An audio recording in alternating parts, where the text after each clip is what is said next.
All right. Everyone, we'll get started here in just a moment. Plainview and Lubbock, can you hear me and see me well?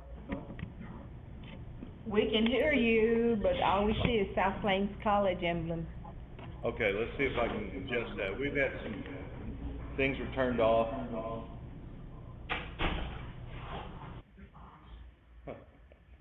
And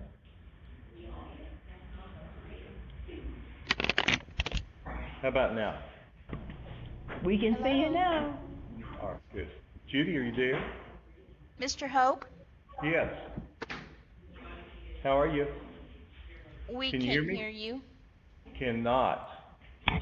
Okay, let me check on that because we were having some audio problems earlier.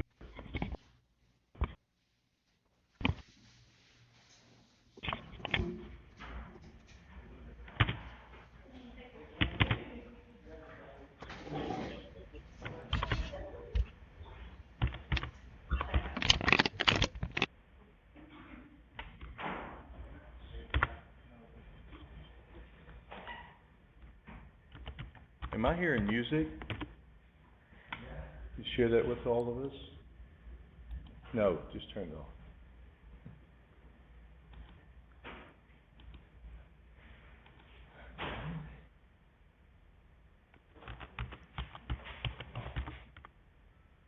Okay. Can you hear me now, Judy? Judy? Okay. Y'all bear with me for a moment.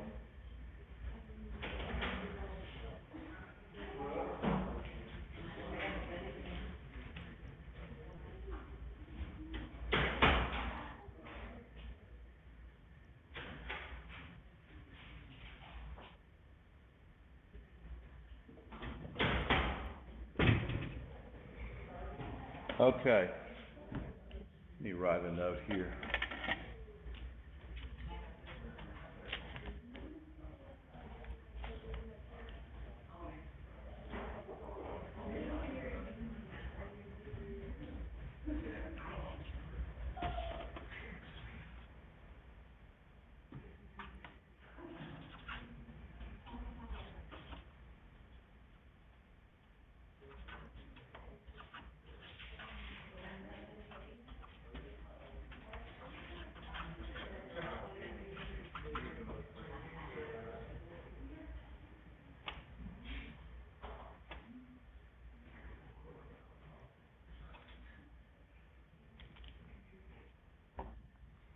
Okay.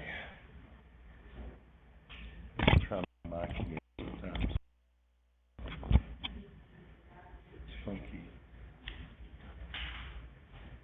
Okay. And that's where I want to be eventually. We're going to continue with the lecture here today. And they're recording this, so hopefully we'll have this thing worked out, whatever's going on with the sound here. So I'm trying to kind of just wait for a minute before I really get kicked off here. If y'all pass this along to Simon,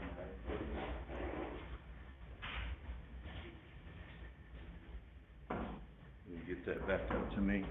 Make it legible. I get pretty fancy with my signature sometimes. I hope everyone's doing well. I get messages during the days from DeEtte Edens, who's our health official here on campus, the nurse. Actually, right down below this, if you ever you're on this campus, you need to go see the nurse. That's where it is. And they're only there at certain hours. I think they've sent you that in your info.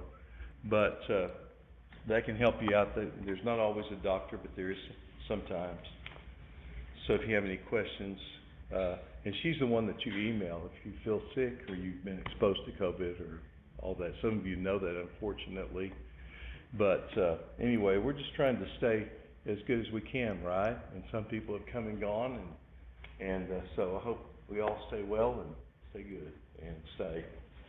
So I had a lady ask me here on this campus the other day, She was kind of frantic. She knew some people who had gotten sick. And I've known people, frankly, that have passed away because of COVID. They were older, in most cases, or had other health issues. It's a serious thing. I don't downplay it. But I said, it's going to get better. It has to, eventually. In 1917, when they had the Spanish flu, we didn't even have masks that worked. They just had cloth masks that didn't stop anything. And not the specialized masks that they have. They had no idea what a virus was even, not until the electron microscope was invented. So they didn't know what it was. So anyway, it eventually became better because of herd immunity and other things. So anyway, people were doing the best they could, and we are too. So y'all stay safe and stay well. I'm gonna hopefully be here every day that I can. I said this before, and some of you were not here, but if I happen to have to miss for whatever reason, I will record the lesson either from this lab or from home and post that to you, and I'll send you, it'll be the same link. Yeah, could you, yeah. And grab that pen from him, please, and pass it on with that. Some people prefer to use their own, but that's fine. But one of the things that I want to do is finish up today with this unit, which is part 1 of Unit 1, and we're going to do that, and then we'll move on. So on Tuesday next, at the end of this class, don't let me forget, your facilitators there in Lubbock and Plainview will give you the review sheet. I will send you an email later, and I'll put it on Blackboard. But you'll have that to study over the weekend. I'm sure that's how you're going to spend your weekend, right? Well, maybe spend a little time anyway. I know you have other things going on. You're working, you have other classes and social life. But study a little bit. Don't wait until next Tuesday when we go over this together. But we will go over it together before class, so it'll be fresh on your mind. And then you'll take the first exam. And it'll be a short one. It's only 10 questions. So usually my exams are 10 to 20 questions. So you go ahead and write your own notes. And I'm going to start with this today. Let me see if I can get this where we need it to be. And we'll start right here. And I'll be right with you. I need to ask a question.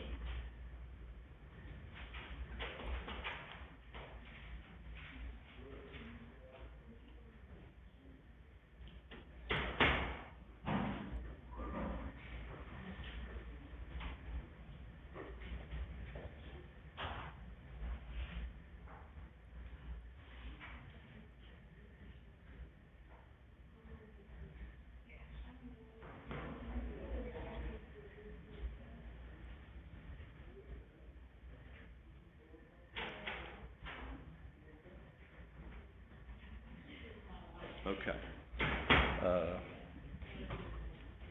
I have something to do real quickly here for Plainview and for anyone. I've said this before, but let me switch here to this.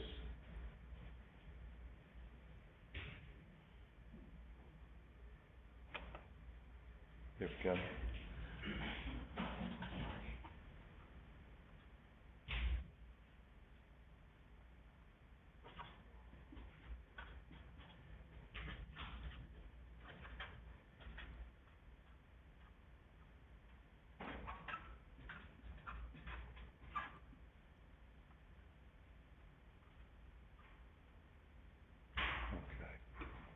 So that's for Plainview.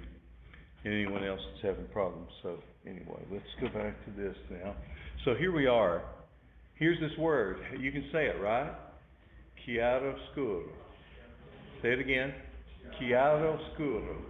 And it's not the CH sound, it becomes a K in Italian. So it's chiaroscuro. Chiaroscuro. So Italian is one of the Romance languages. It's a beautiful language based on Latin. A lot of English words are, but it reminds me of Spanish, but it's different. And so you have some of the same sounds, but this chiaro means it's clear, it's light, and then scuro means it's obscure, dark. So it's those two things going together, and we talked about this the other day, and I showed you this slide that is not in your text, but this is a good example of how to take a flat piece of paper and different colors or values of chalk, light and dark, and create the form, the female form there, and the other things that are in this picture. Some of you went with me over to the Fine Arts Building, and we ducked into my office for a little bit. You saw my self-portrait.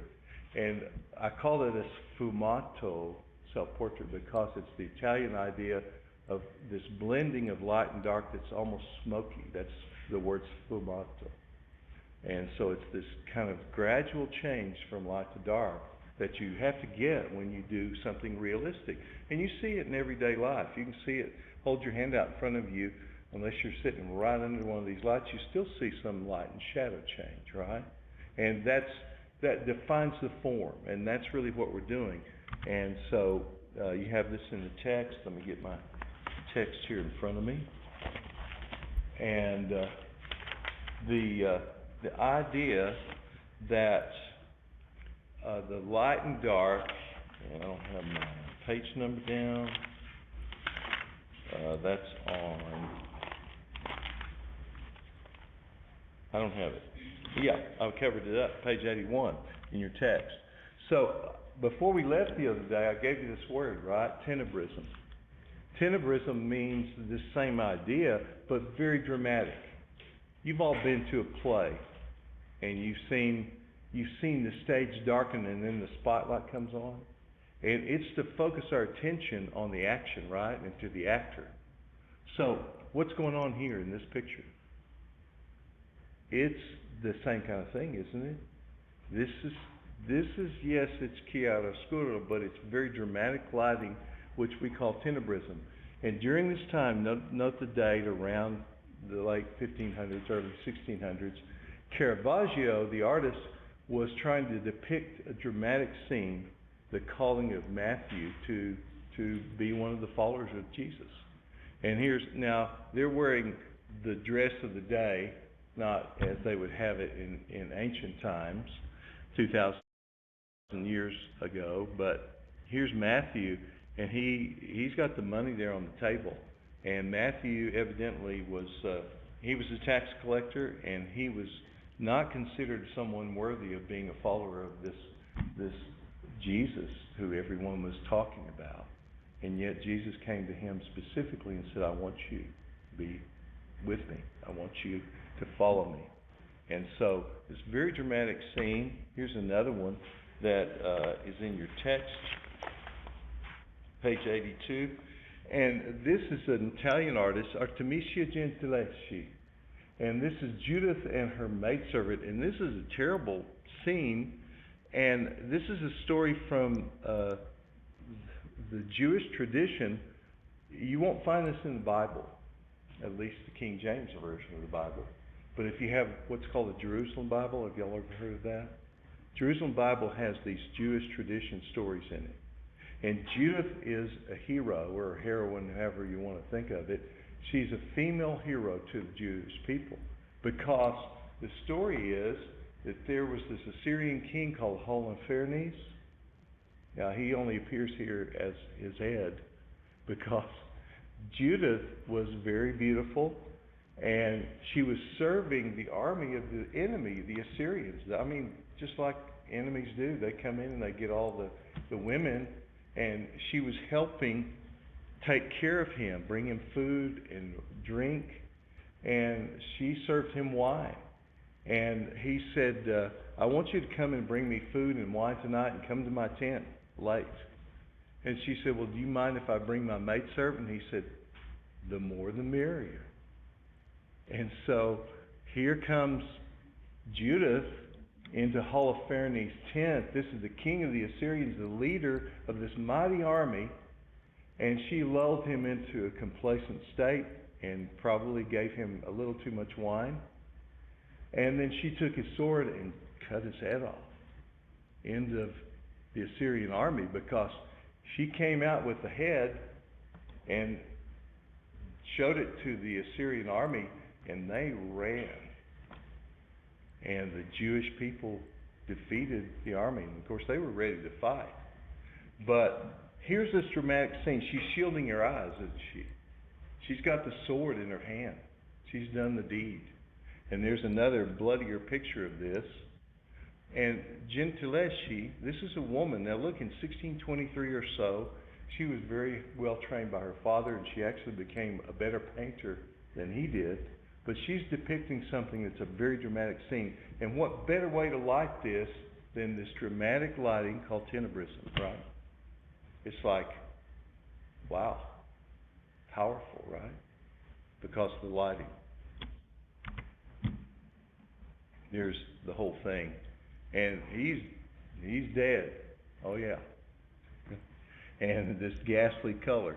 But she's shielding her eyes because they're going to make sure that they're not, and she's got the sword in her right hand. She's ready to do whatever she needs to do. So, yeah, tenebrism. Okay, there are three ways to create value. Modeling, which is this smooth, you don't have to write all this down, but just look at it with me for a moment. This smooth blending, you use it when you use a pencil, right? You blend it with the pencil. Now, some of you take your finger and smear it, right? Don't do that.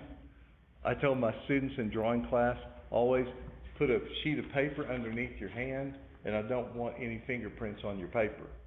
You can touch it with your pencil. You can use a blending stump and some way to blend it.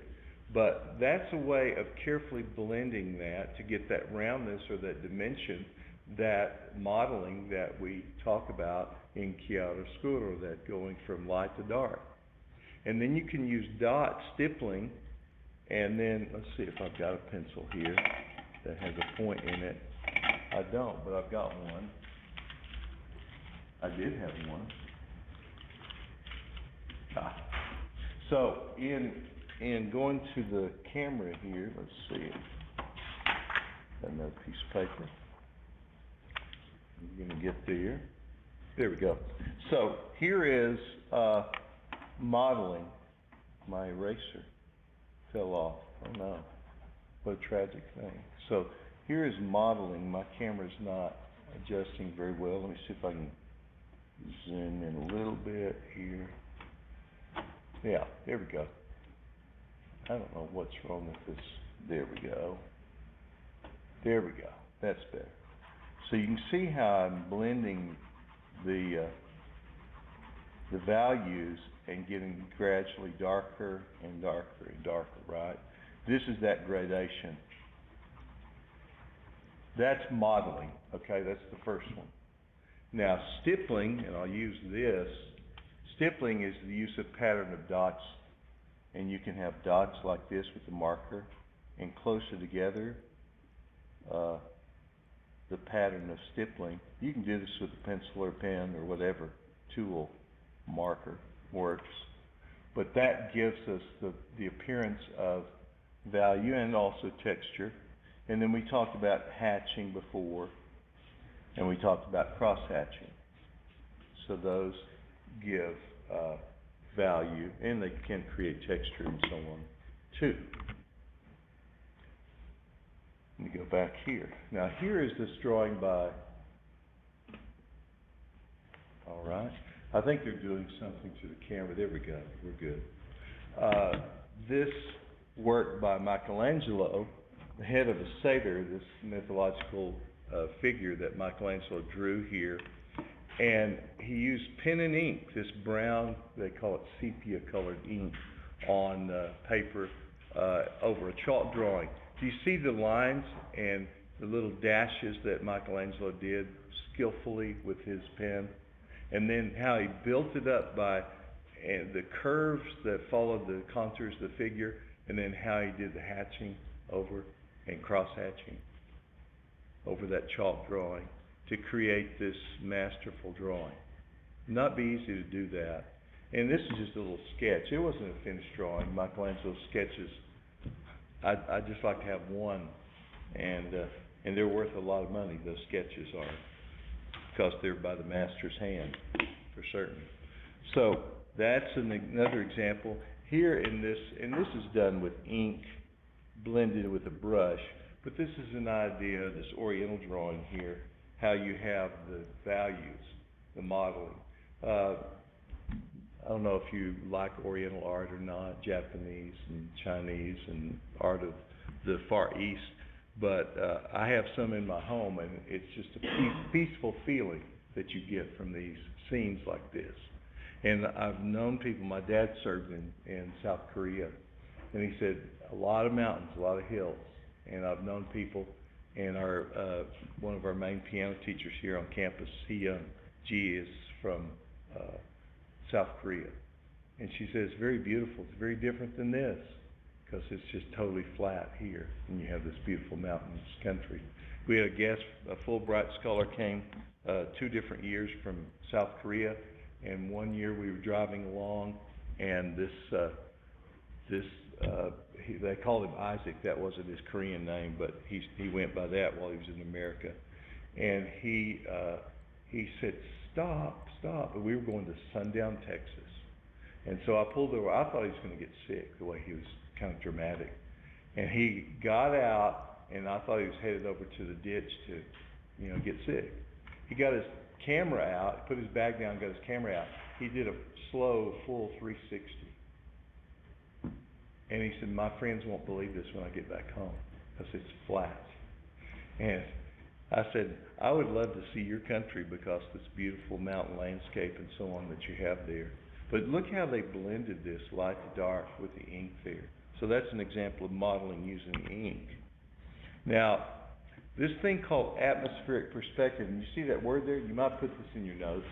Atmospheric perspective, or I'll usually call it aerial perspective, because it deals with the air and things that are in the air. And you don't really need to write the other parts down, but just look at them. Atmospheric perspective has to do with what's in the atmosphere, right? Or what's in the air. Usually it's what here in this part of the South Plains of Texas? Dust, right? Yeah. And we've been getting some of the smoke from these fires that are in the western part of the U.S. But the perspective has to do with our viewpoint and looking at things in the distance, so that objects are less clear. It says texture gradient there, or they're less bright, they're less intense. Now this happens just naturally because of moisture particles that are in the air and just because of distance. But atmospheric or aerial perspective is what I want to show you here. This is from a previous text, but they've done this diagram of these temples, I guess, these buildings, and the one on the top left there is on close to us, right? And supposedly these are the same structures, but further and further back, and they get less intense, right? Because of what's in the air, naturally. Now, the first one to really depict this well was the master, Leonardo. Leonardo da Vinci. Just one of the Ninja Turtles, right, Leonardo? Leonardo da Vinci doing the Madonna of the Rocks has this kind of fantastical scene of the Virgin Mary and Jesus, and here's this angel there, and you see the objects around there, this sort of grotto, this rocky landscape, but look at the mountains back there. Now, are those mountains made of turquoise? Probably not. You've all been to New Mexico or Colorado or somewhere. What do the mountains look like when you first see them in the distance? Aren't they kind of bluish like that? It's not because they're really blue when you get up to them, right? Because you start seeing details of the rocks and the colors of the dirt and the maybe trees on them and so on. But from the distance, because between you and those mountains at a distance of miles, there's water or dust particles that interfere with us seeing. So Leonardo understood that, and he's one of the first to paint it like that. And so atmospheric or aerial perspective is shown there. Here's Church. Remember the Niagara Falls painting? And Church went all over the world. He went down south.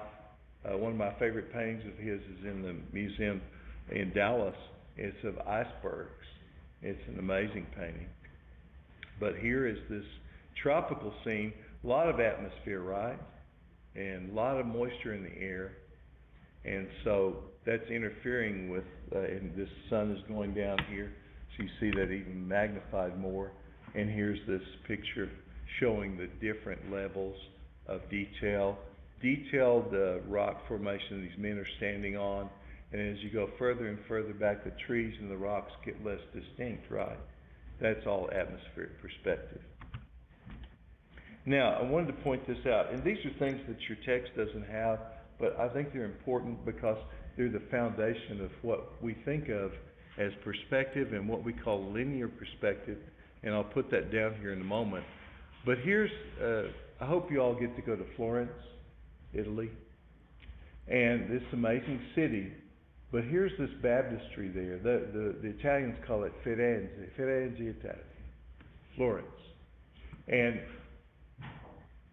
most of you have been in a church where they have either a baptismal font, right, in the church, and Catholic and Episcopal churches and so on, or a Baptist church, Methodist church, are different, but they have a baptistry sometimes in the church where they immerse the person who's made this decision to change their life. Well, in Florence and in many Italian cities and other places in Europe, you have to go there and confess your sins and be baptized in a separate building. It's not even part of the main church. And if you're looking at this building and you do a 180, then you're going to be looking at the church. I'll show you that later. But this baptistry is a special building, and I'll talk more about that architecture a bit later and the decoration on it. But here's this scene, and it's this idea of what we call linear perspective. Get my marker again. And you see how things seem to converge at a point. And the horizon line there represents where your eye level is. Now, my eye level is up above yours, right? So my perspective is a little different. And if I stood up, it would change. But the horizon line always represents your eye level.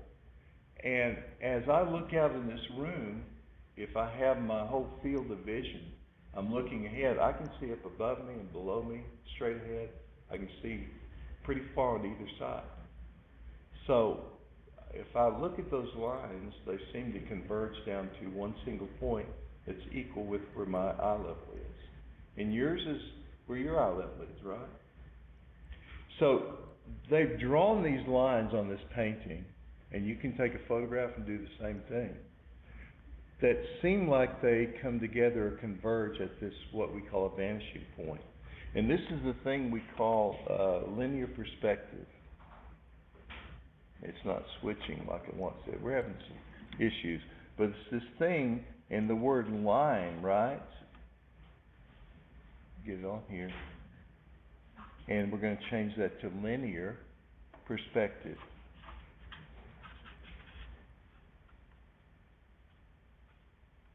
And that sort of captures what we really see in real life.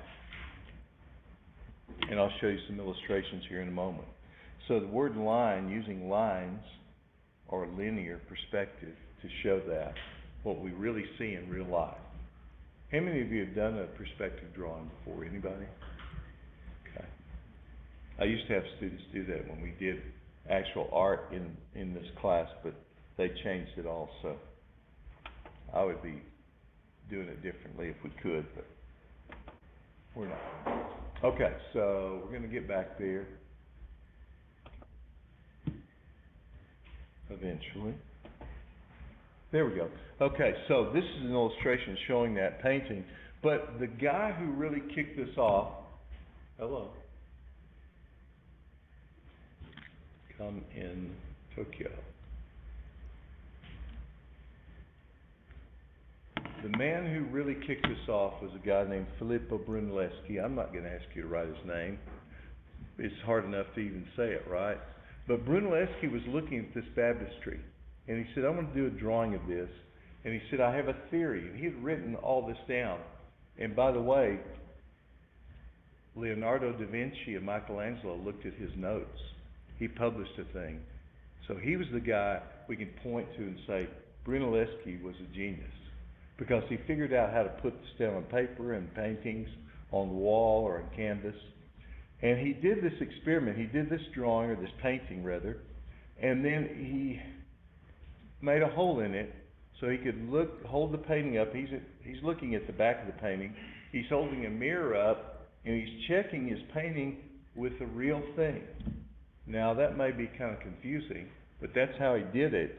So he could check himself and see that he was understanding where the horizon line was, his eye level, and where the vanishing point was in the distance, and this same kind of an idea where it showed that perspective. Now, here's 1 and 2 point perspective. We're mainly talking about 1 point perspective.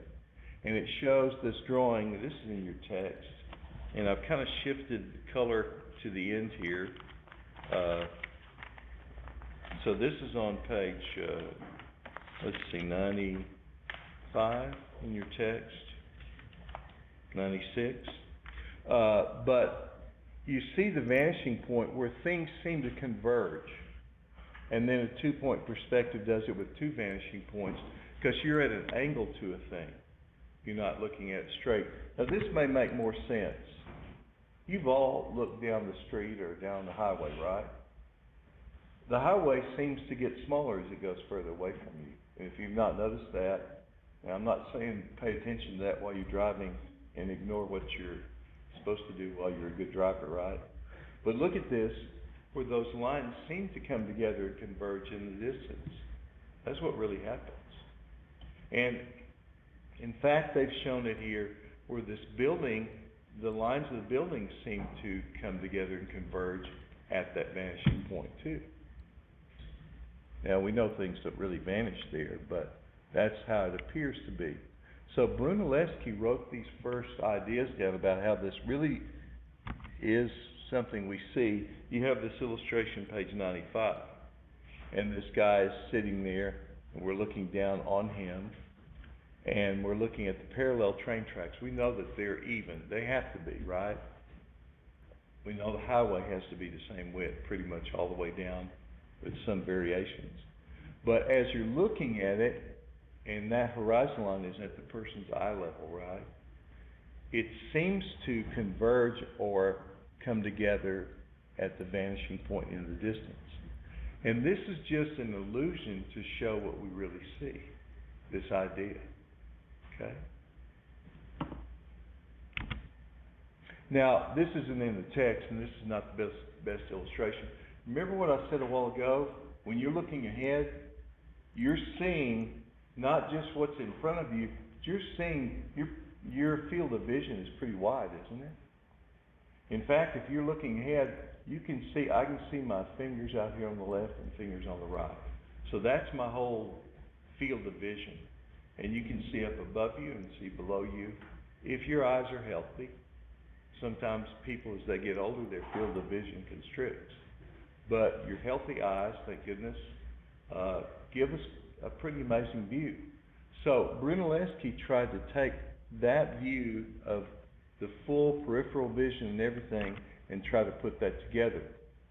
Albrecht Dürer I'll talk about more later, and this is not in your text either, but he devised this system of making this grid, and this model is lying there on the table.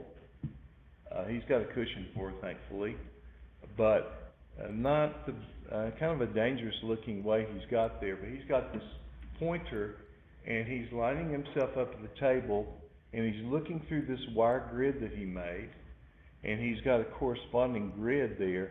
So each thing that he sees in one part of that grid, he draws it in the corresponding grid on the paper. Some of you may have done that before. You can grid off a drawing and do it.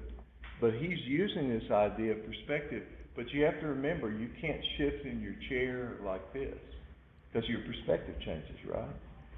And I used to have my students, when we do a drawing, a still life drawing or drawing of the room, I'd have them put tape on the floor and mark around where their chair went and put their name on it. So that when they came in the next class period, they could sit in the same exact spot. Because I said, even shifting in your chair changes your viewpoint. But if your chair's in a different place, it's going to be very confusing. So that idea of that illusion of linear perspective 1 and 2 point perspective, I just want you to understand a little bit more of it in your illustrations in your text. Try to show that. It has the Last Supper there, and how Michelangelo's. Let's see if I have that. Yeah, how Da Vinci. I got off on Michelangelo. But here's another work by Masaccio. This is one of the first times that a large painting was done in a church, and they say that people lined up around the block, and it's kind of faded since then. But you see the vanishing point and how things seem to converge in the vanishing point there. It looks like it was dimensional and it had real depth. And the same thing here. And this large fresco, this is large, I'll show you later how big this thing is. You see the dimensions of it, over 15 feet tall, 28 feet wide. But Leonardo wanted us to have this view of the disciples at this last meal with Christ. And you see the focus is on whom here? On Jesus, isn't it? Yes. And so all the disciples, at the moment he said, one of you at this table will betray me. And they're going, is it me, Lord? And of course, Judas is over there on our left with the money bag. And you see the lines of the perspective of the room, the way that Leonardo set this up. So all the points converge on Christ there. So the 1 point perspective. Here's Raphael of the San Zio. It's one of the other Ninja Turtles, right? Raphael, the School of Athens. And he uses different perspective points in this. If you go to the Vatican, you see this huge fresco on the wall. And you see the lines in the floor, you see the lines in the architecture, how they focus on these different figures and create a feeling of depth in this. And this is M.C. Escher. We talked about Escher the other day. And Escher uses sometimes multiple vanishing points. You can have 1 point perspective, 2 point, 3 point, and so on. Now, let me see if I can find where we are here in the text. This goes back to page 95. And it shows this idea, too, of overlapping objects, which we understand. Things, I look out at you all and some of you are sitting in front or behind other people. That's overlapping, right? And it gives us a feeling of depth in accordance to where our perspective is or our viewpoint and what's in the distance. And then the position where things are placed in there in diminishing size, so things get smaller. That's all perspective. This idea, and I'm going to write this down. My marker slid underneath there. This idea of what we call foreshortening.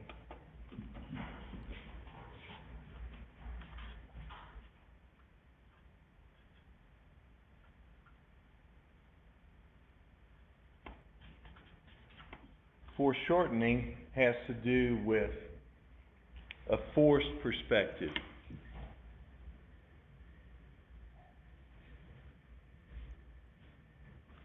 And it's this idea of things being, well, it did switch and then it went back. There we go. You've seen the old poster that was used as your World War I recruiting poster, Uncle Sam pointing at you. Uncle Sam wants you to come into service. If you ever see that and you look at the finger, well, you can look at your finger right now and you can see that that's a strange shape to draw. But what James Montgomery Flagg did in that is what Mantegna did in 1501 here. He's putting us in the scene, and he's wanting us, they wanted people to think it was personal when Uncle Sam was pointing at them. I want you to help serve our country. And Mantegna is wanting us to be there. I mean, here the people there mourning, they know it's all over. They didn't remember what Jesus said, because they are seeing his dead body. And they were there at the crucifixion and his nail-punctured hands and feet. So we're at the feet of Christ, but it's not a regular view of a body, right? So it's a foreshortened view. And that's another thing that artists do in perspective. It puts us in the scene. It helps us see it in a different way. And only a skillful artist can do that well. But it's just a matter of looking and learning to see. But anyway, all those things are part of what perspective is. Okay, any questions about that now? We're going to move on to color.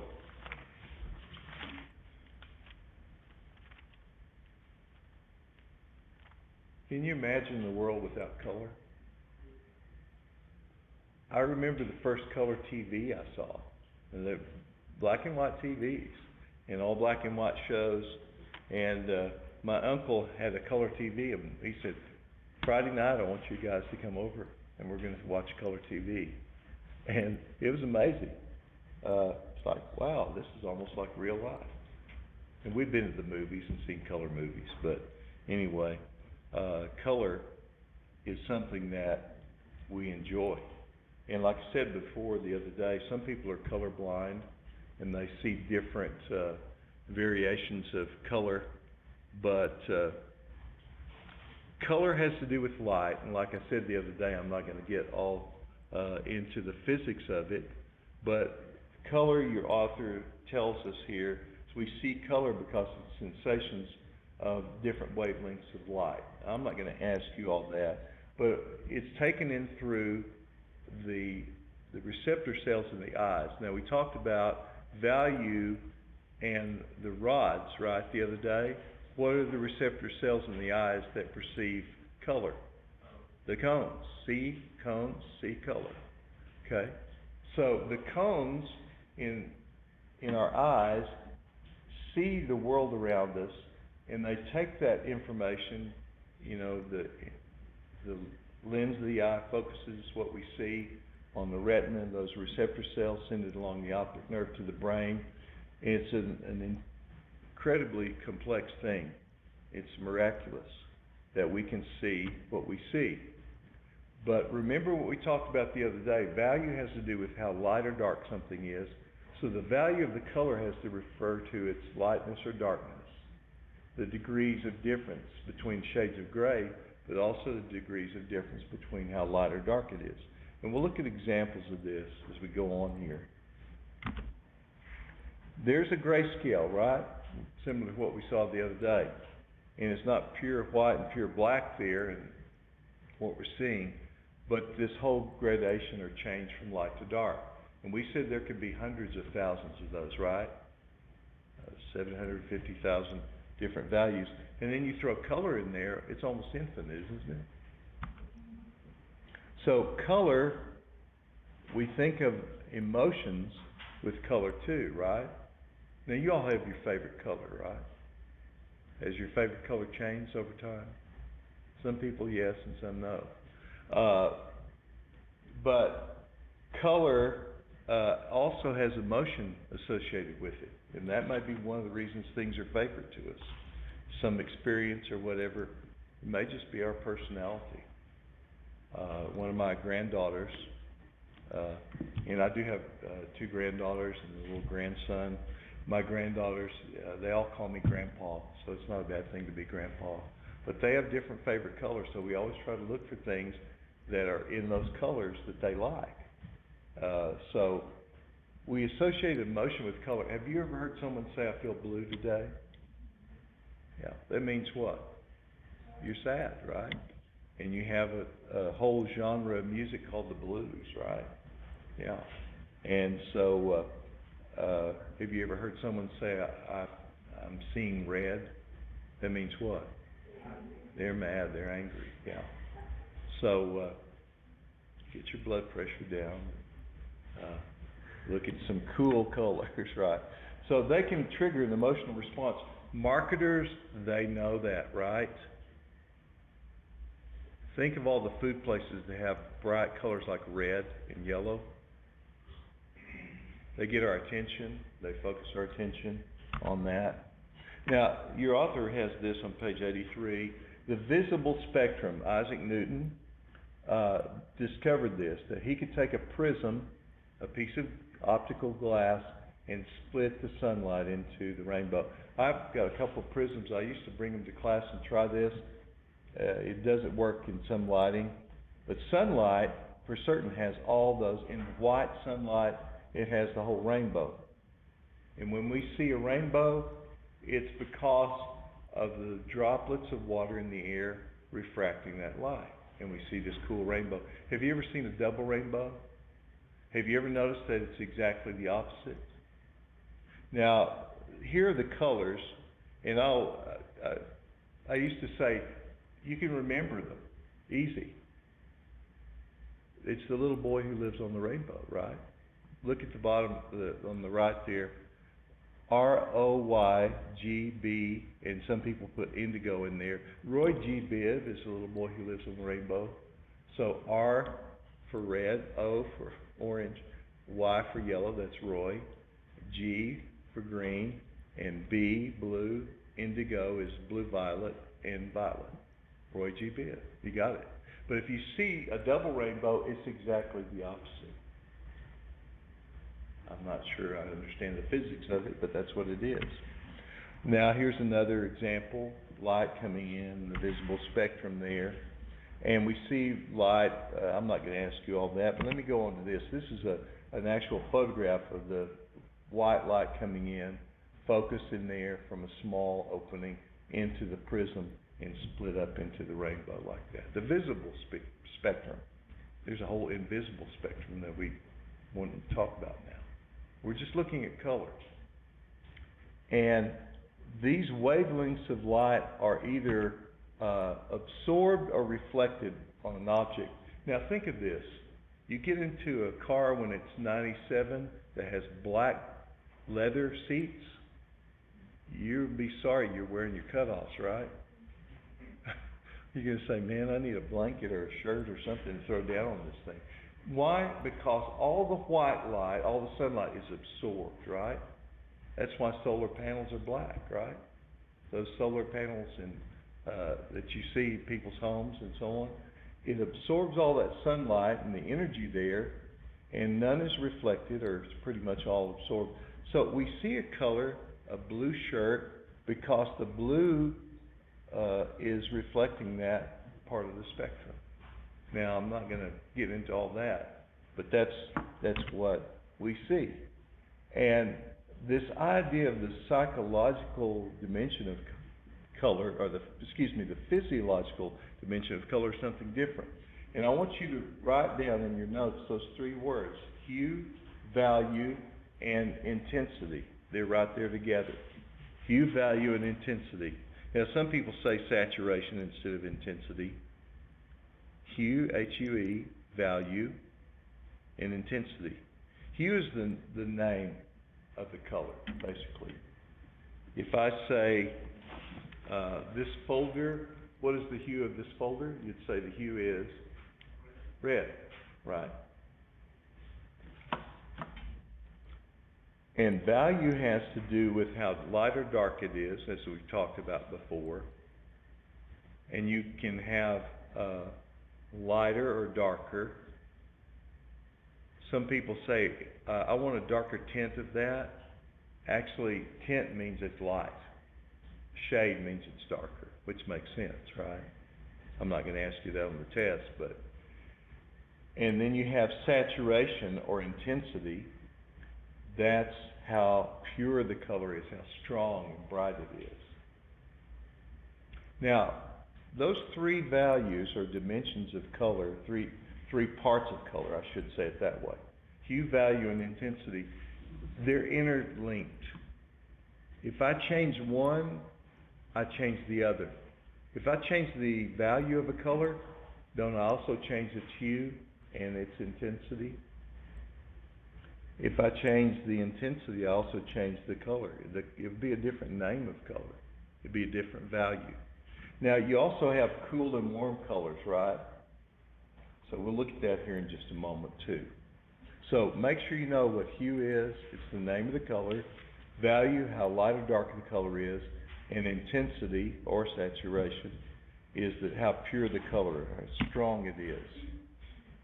And I'm not going to talk to you about knowing all this, but everybody knows their primary colors, right? Red, yellow, and blue. Why are they primary? They make up all the other colors.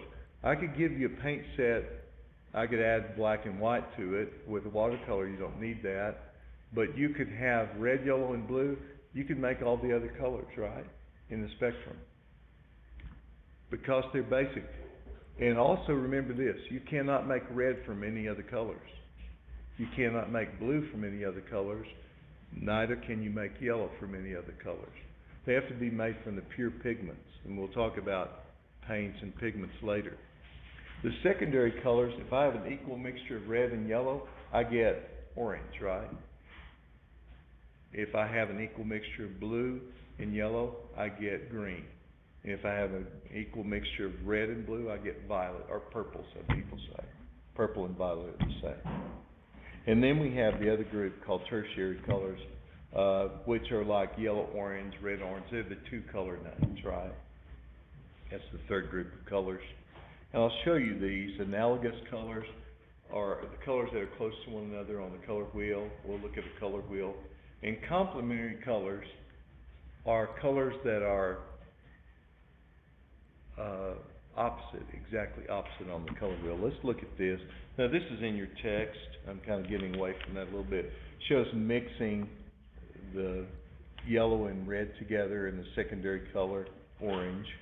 But if I have a little too much yellow, I get yellow-orange, right? A little more yellow. If I have a little more red, I get red-orange. And it says black or dark gray. It's kind of a brownish color, more or less, if you mix colors together. If you have additive colors, if you ever see on stage, on a theater, they have these green, a red, and a blue light. If they shine them on the stage in one place, all of a sudden you've got white light. That's additive colors. I'm not going to ask you that on the test. Here's a color wheel. There's a better one. No, I've got a better one here somewhere. Well, let's go back to this one. I'm confusing you. Okay, the colors that have ones, those are the primary colors, right? And they're equally spaced, yellow, red, and blue. Primary colors. If I mix a yellow and a red together, you see I get a 2, an orange. That's a secondary color, 2, secondary, right? And a green by yellow and blue, and then a violet or purple by blue and red, equal mixtures. But if I have a little more blue, I get a third color. That's why you have the 3s there, which is called a tertiary color, or a third color. And hue, we've already covered that in value and intensity. CMY colors, if you have a printer connected to your computer, you have a CMYK printer, right? You go to buy the inks, you get ready to shell out some good money for ink cartridges that are CMYK, but most printing is done with CMYK printing. This textbook is printed with little dots that are mixtures of CMYK. And I'm going to see if I can get this up on screen here and get a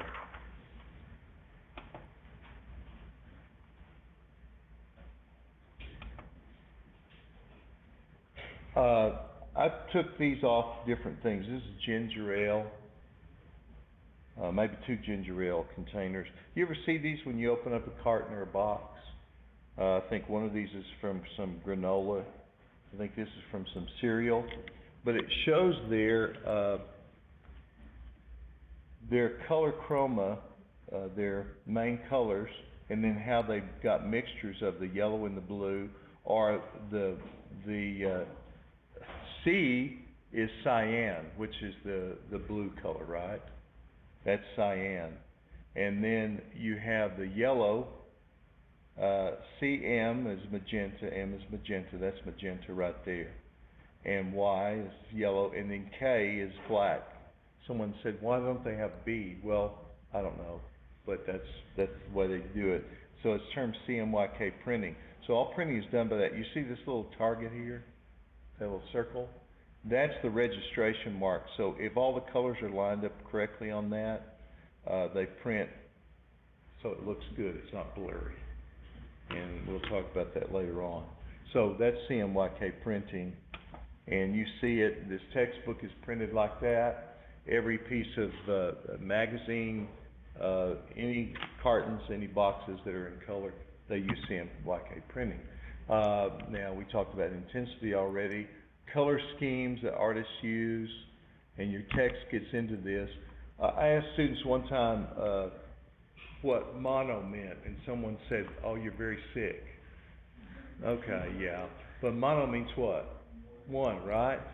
So monochroma, chroma refers to color, right? It's the base word for color. So monochromatic means they used how many colors? One color. So artists use a monochromatic theme sometimes, and your author illustrates on page 87 all these, but just pulling out one color sometimes gives you a certain mood. And then complementary colors, opposite colors, make things kind of more compelling or attractive. You see it in nature. I was working in my yard the other day, and some of the leaves are starting to show a little bit of red edges to them. They're starting to change. And so we're getting into fall. And so you have the green and the red, which are exact opposites on the color wheel.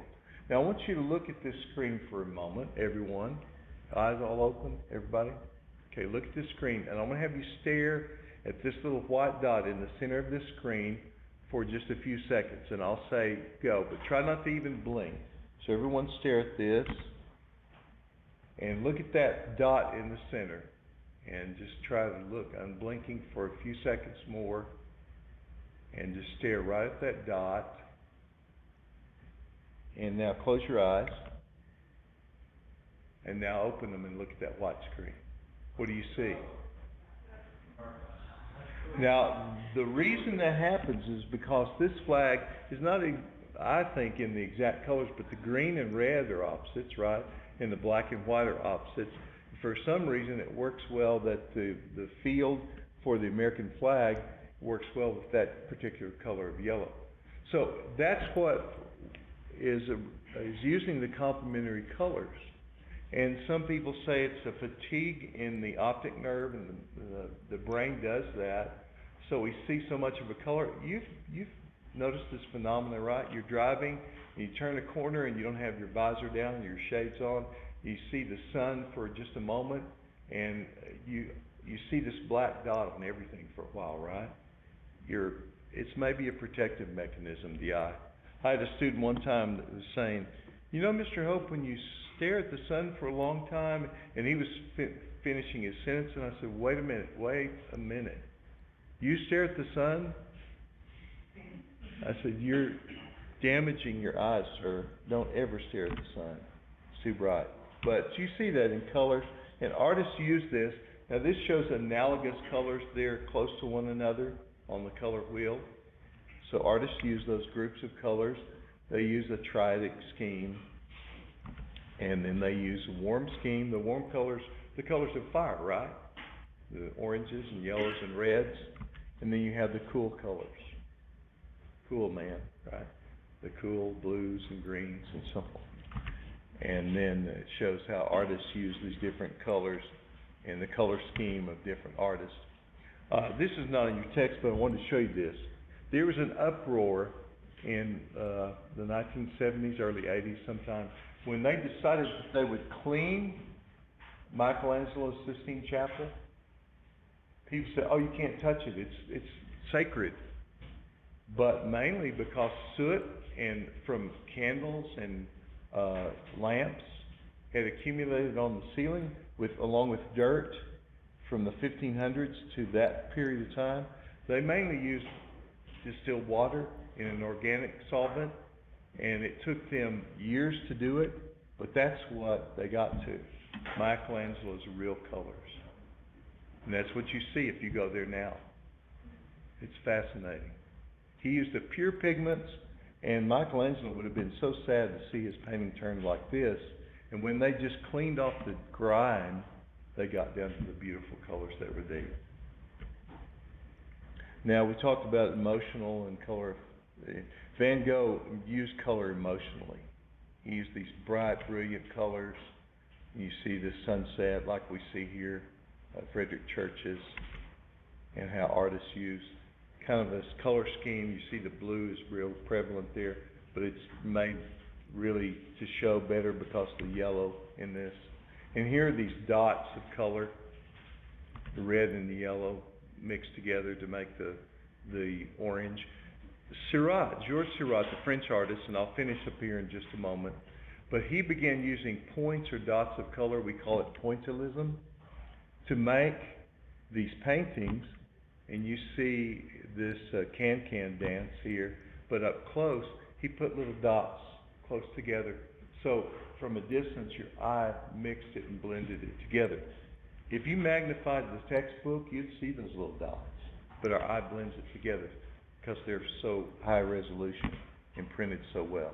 And we'll talk about this painting later, which is a very large painting where he did that system of pointillism. Okay, so what I want to do is give you, before you leave here, right, you're going to get the review, and I'll also send this to you in an email, and I'll put it on Blackboard so you'll have it. So if you lose it, no excuses, right? You've got it to study. So study this, and we'll come together next Tuesday, and we'll review together, and then I'll give you the exam. All right? Any questions? All right.